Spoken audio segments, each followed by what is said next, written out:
Indian new Bangla short. এখানে গল্প শোনানো হয়। ৩ নম্বর এপিসোড। আমি বাসুদেব বলছি। গল্পের নাম মাঝরাতের সাদা ছায়া। গ্রামের প্রান্তে একটা পুরনো ভাঙা বাড়ি ছিল। দিনের বেলায়ও ওদিকে কেউ যেত না।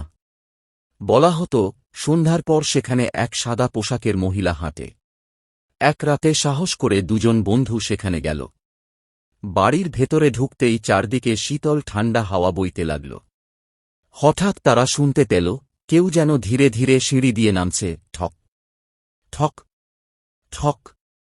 তারা টর্চ জ্বালাল, কিন্তু আলো সিঁড়ির মাঝপথে গিয়ে যেন গিলে ফেলল অন্ধকার। আর তখনই দেখা গেল সাদা কাপড়ে ঢাকা এক নারী দাঁড়িয়ে আছে, চুল মুখ ঢেকে রেখেছে। তার ঠোঁট থেকে শুধু ফিসফিস করে শব্দ ভেসে আসছে, আমার ঘর, ফেলে যেও না। বন্ধুরা দৌড়াতে চাইল, কিন্তু দরজা বন্ধ হয়ে গেল নিজে থেকেই। আর বাইরে শোনা গেল কেবল হাওয়ার কর্কশ হাসি। আরও নতুন নতুন গল্প শুনতে চ্যানেল বা পেজটি ফলো করুন।